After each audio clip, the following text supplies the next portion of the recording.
Good afternoon everybody and welcome to Billingshurst Unitarian Chapel. We extend a warm welcome to David Usher. It was David's suggestion that we prepare a service/stroke concert, and I say this not to bestow him with any credit, but rather as my own insurance policy, because if it all goes pear-shaped, we know who we can blame.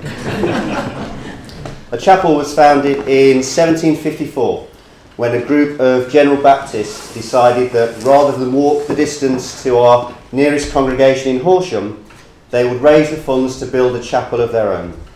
Since this time, the small village of Billingshurst has supported a healthy congregation whose ministers, recorded here, have served us so well.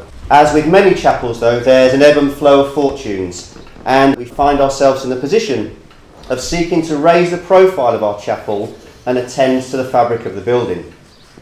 We've attempted to do this in one way by developing the building as a quirky little bijou arts centre which runs parallel to our worship community. We've recently been able to secure a grant from English Heritage to enable our building to be made good, but this comes with a hefty responsibility, and we have to raise funds to the tune of something like £40,000.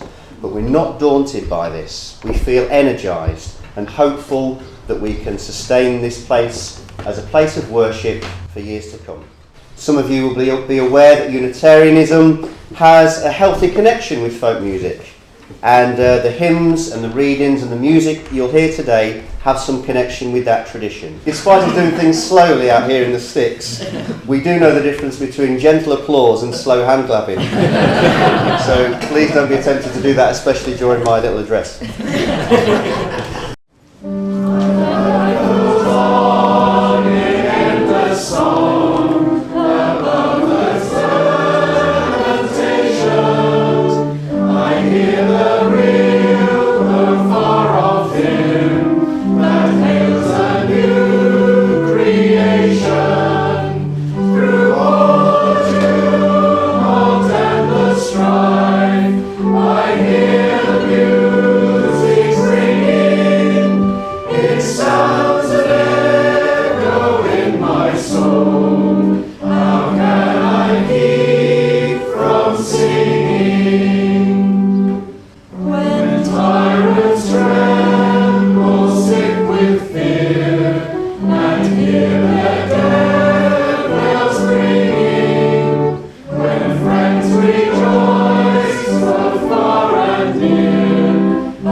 This is a little song that I really wrote for a harvest festival.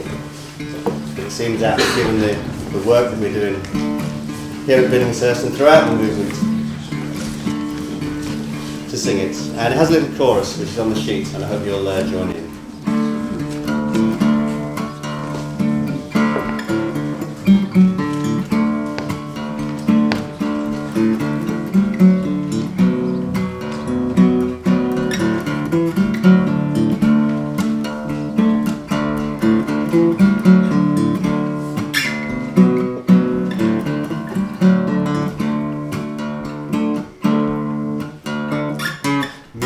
Retreating embers fade at dawn, dancing light skips over swaying corn. The yawning and the bleary-eyed step outside, everything awakening. Hold up the sickle and the scythe, there's work to be done, work to be done, and may the rolling seasons be your guide. work to be done, work to be done this life.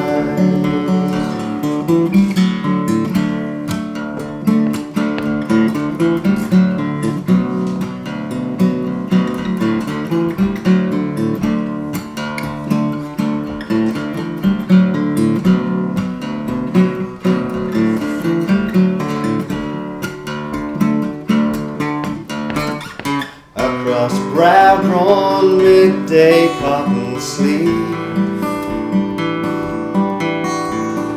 dust off corn in sharp September breeze.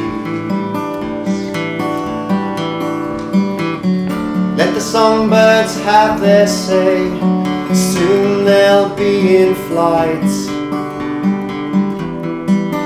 escaping winter nights.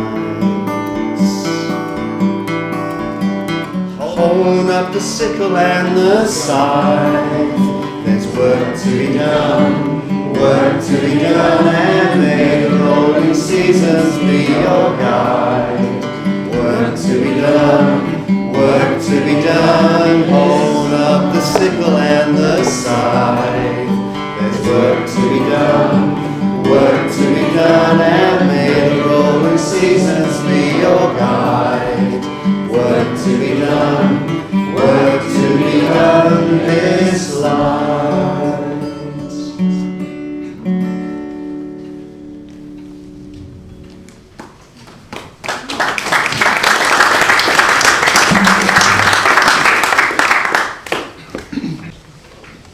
Woody Guthrie.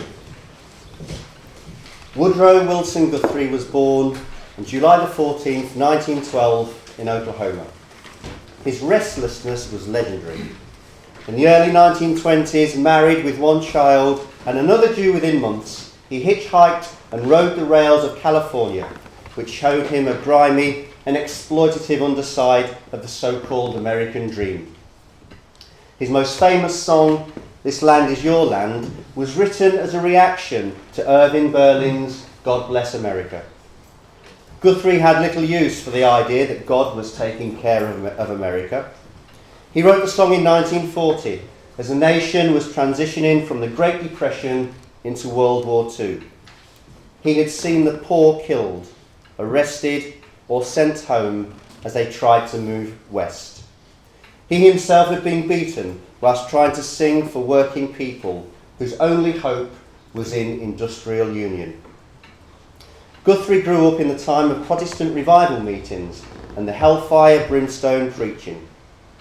He spent a lot of his time in the library reading the florid, idealistic and romantic verse of non-Christian writers such as Omar Khayyam and Khalil Gibran. Reverend Sam Steers, minister with the Auburn Unitarian Universalist Society in Maine, writes this: I believe we keep coming back to Woody Guthrie because his songs are aspirational. That's to say, they speak of a world that we can aspire to. It's a world that's imperfect, but it is still one of hope and promise. It is a land of pastures of plenty, to cite one of Guthrie's other songs, whose greatness will be fulfilled when we're able to share and receive sustenance from its abundant pastures. In the end, Guthrie's theology, if we want to call it that, is one based on deeds, not creeds, as we Unitarians would like to say. It's one that transcends race, class, and all the names that we use when we refer to the gods of our religions. Now it seems appropriate to sing one of Woody's songs. This Land Is Your Land is in the Green Hymn Book, and it is number 255, and we'll have a go at this one on the guitar. I have to say, there's been a Unitarian rewrite of this hymn because the original song talks about the Dust Bowl plains of Arizona and New York City, whereas I think this one's a bit more inspired by Milton Keynes and Grimsby. But we'll give it a go anyway.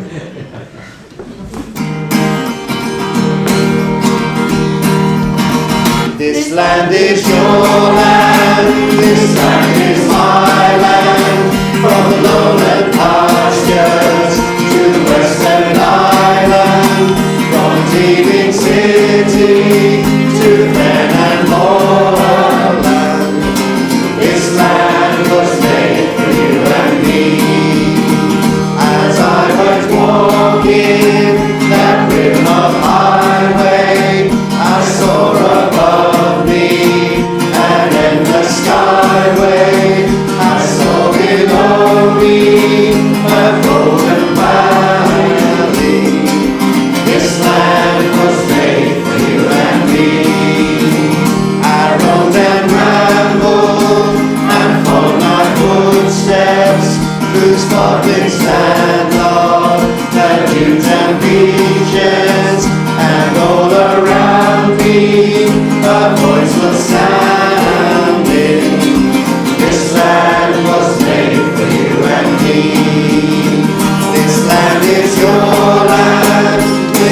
Spirit of life, Spirit of God.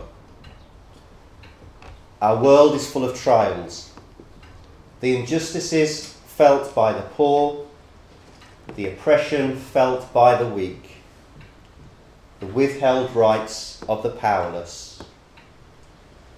We remember those who suffer the trials of life.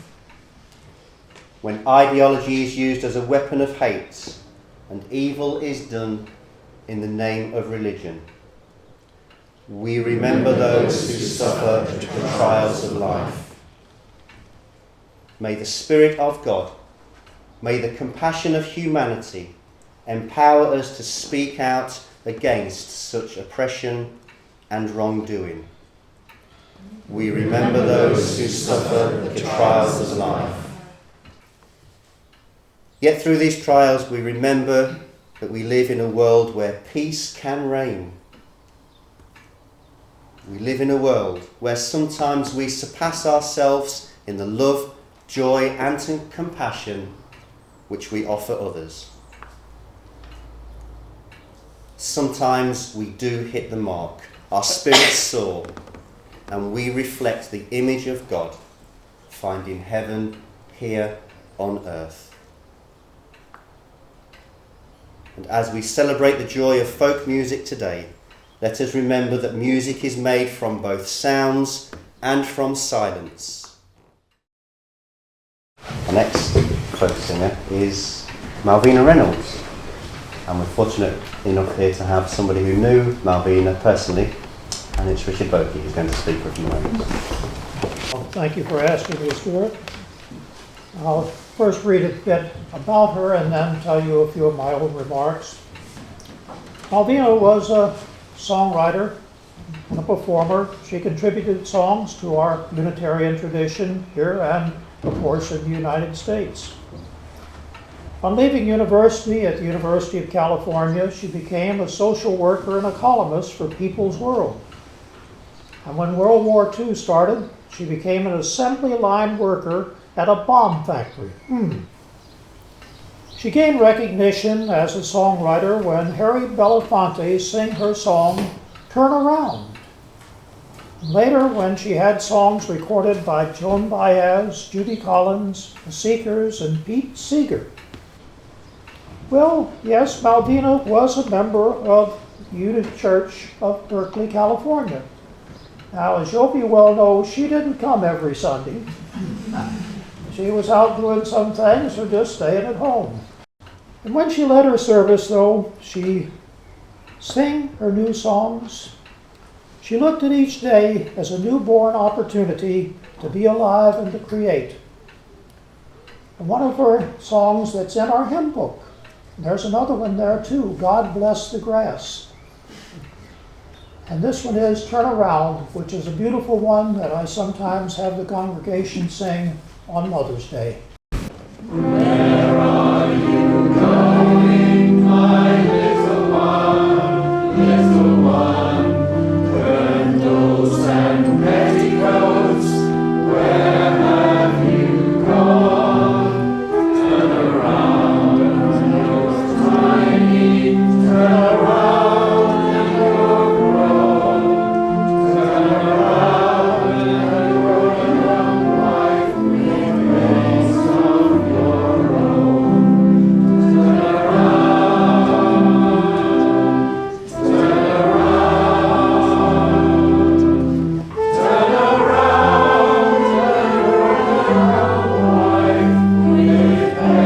a young wife with grace of your own.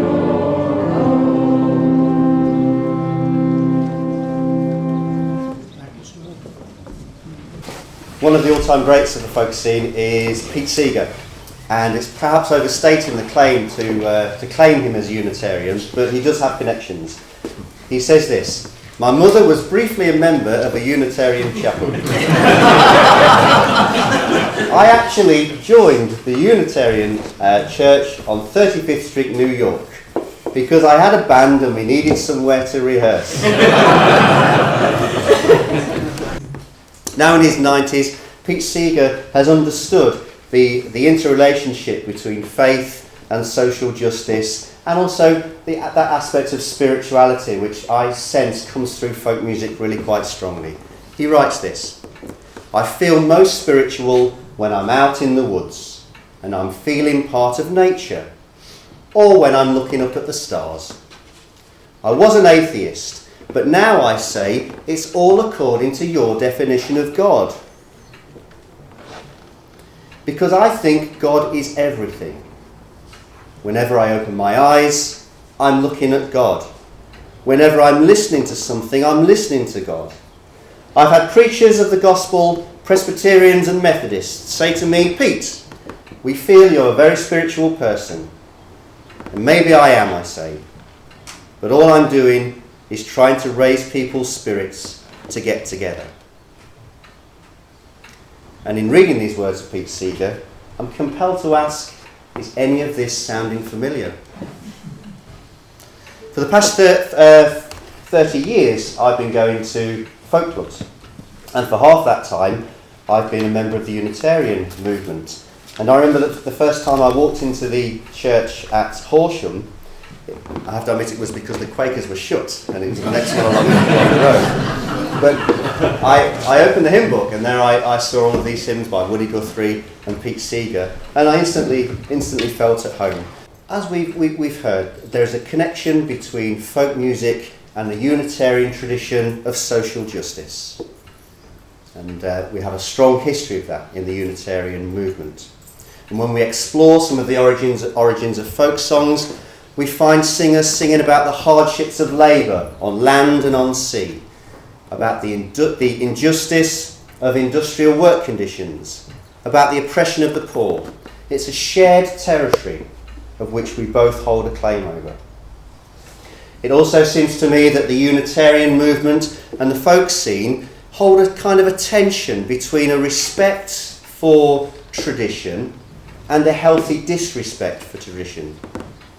In folk music, there are singers who want to keep alive songs that have been passed down word of mouth through generations, be it the gospel blues, Dust Bowl protest songs, or the simple folk songs of the British ploughboy. People attempt through song to keep alive the heart and soul of past times. This said, we Unitarians and we folk musicians are not afraid of change either. We're not afraid of taking a risk. The heart of a folk song is a simple melody, sometimes played on a simple instrument. Yet within these bounds, the folk tradition remains open to new ways of interpreting these songs, open to new ways of tackling contemporary subjects, seeing timelessness in the familiar. While some folk musicians are content to play what other people have written, some seem to have no choice but to use the song as a vehicle to exercise a creative expression. And I think that this process is one of reverence. Many songwriters will report that the process of combining words with their own music into a simple song acts as a kind of a cleansing of the soul. It's an act of the spirit. Dare I say, a prayer. But just as in our religion, there's a limit to this individualism, we folkies know that it's when two or more are gathered together that the power of music reaches home. And across the country there are hundreds of places where people turn up and through their music they share their souls, and Evershed Arts is one of those places. And while some performers see folk music as an opportunity to flatter their own egos and to shout their presence in the world, it's easy to recognise this, and more likely you'll find in the folk world good, decent, authentic people who just seem to enjoy playing music amongst their friends. Not as a noisy backdrop in a pub, but a place where quietness is respected, a place where each voice is listened to and valued. Folk musicians listen. They sit quietly and they respect the efforts and achievements of others. We empathise and we learn and we join in and we congratulate and we celebrate and we notice the growth in each other's talent and confidence. we commune. And so I'm minded to ask again, is any of this sounding familiar? Before we get too sentimental, folk clubs, like every community, have their irritations. He's singing that same song again. She always gets that bit wrong. He's got such an irritating manner. Oh, I don't agree with the way that's been done. And where two or more are gathered, as we know, there are difficulties to negotiate. And this must be sounding familiar too. As with Unitarianism, in folk clubs, there are varying limits of tolerance when it comes to inclusion. In the folk world, if you turn up to a folk club with a keyboard and a drum machine, you'll find those limits of tolerance are stretched a little bit. Just as in some congregations, you'll find some practices less in favour than others. But in the end, folk communities, like Unitarian communities, seem to find an equilibrium of compromise. There's kind of an unwritten code of practice that's easily understood after a few moments. Folk music, any music or any interest for that matter, can make a healthy contribution to a meaningful life. But it's limited in its capacity, and if we're not careful, it can become just another subculture. I suggest that ultimately we humans need something that penetrates much deeper into the calling of our souls. Something that taps into our mystery of mysteries. Many people find that folk music makes an enormous contribution to the meaningfulness in their lives. It's a great movement to be part of. But how much more so can the contribution be of the still, small voice that's accessed through a spiritual community? A community that holds the silence, that sings and then holds the silence again. And I'm minded to ask, is any of this sounding familiar? Amen. And your party's on, and it's filled with pale shadows, beautiful things came to let go, and the comfort of days filled with pale shadows, beautiful things came and let go.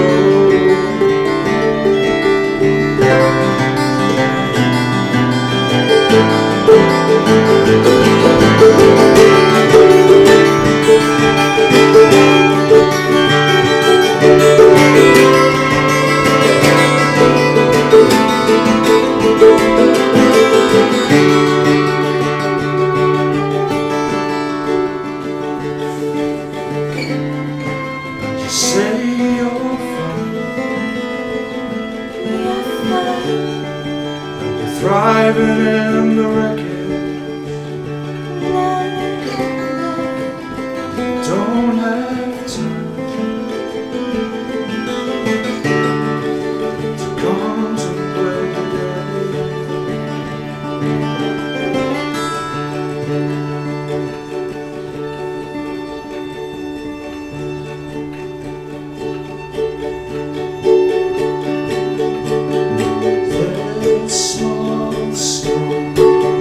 chipped from the rock of ages, one smooth in a torrent that still rages, its sharp corners washed into the stone, and this small storm skimmed across the surface, touch lightly and sang to find its own space among the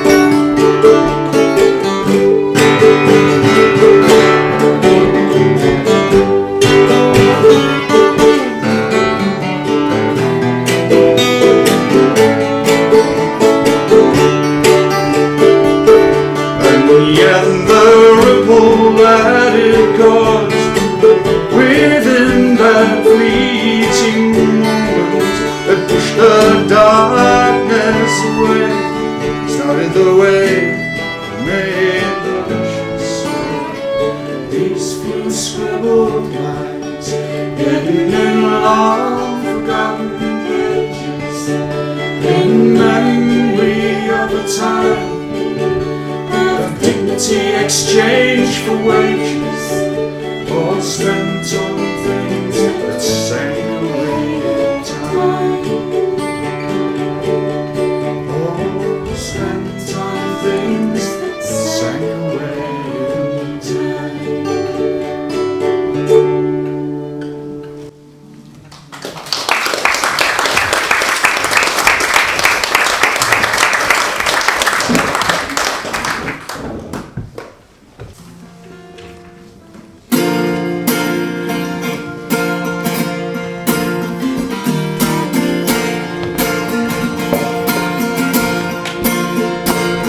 Truth shall make us free. Truth shall make us free.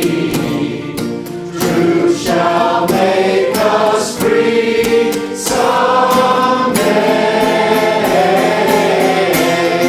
Oh, deep in my heart, I do believe. Truth shall make us free someday.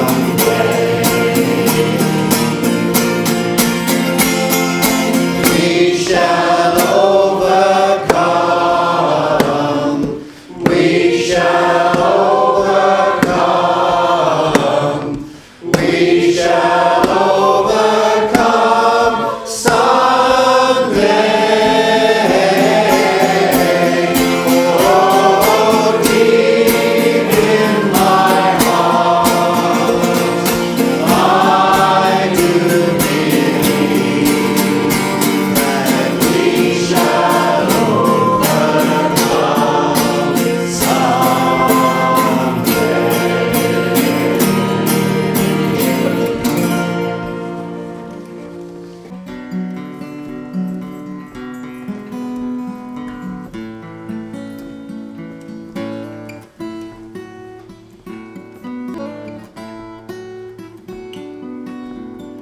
dwelling on the remnants of the sun.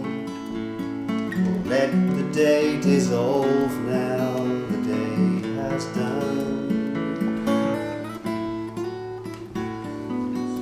But tomorrow's tide will wash along the shore and whisper, yes, it's time to grow some more. When you go in peace. May a moonbeam guide your weary feet. When you go in peace. May a moonbeam guide your weary feet. When you go in peace. May a moonbeam guide your weary feet. When you go in peace. May a moonbeam guide your weary feet.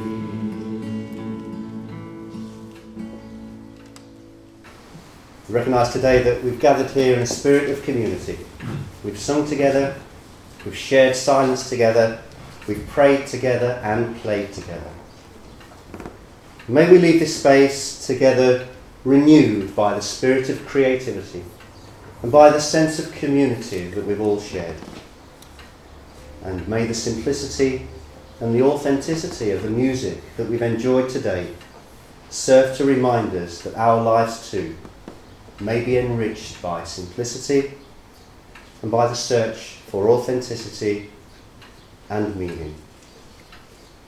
And in peace, love and compassion, I bid you all farewell. Amen.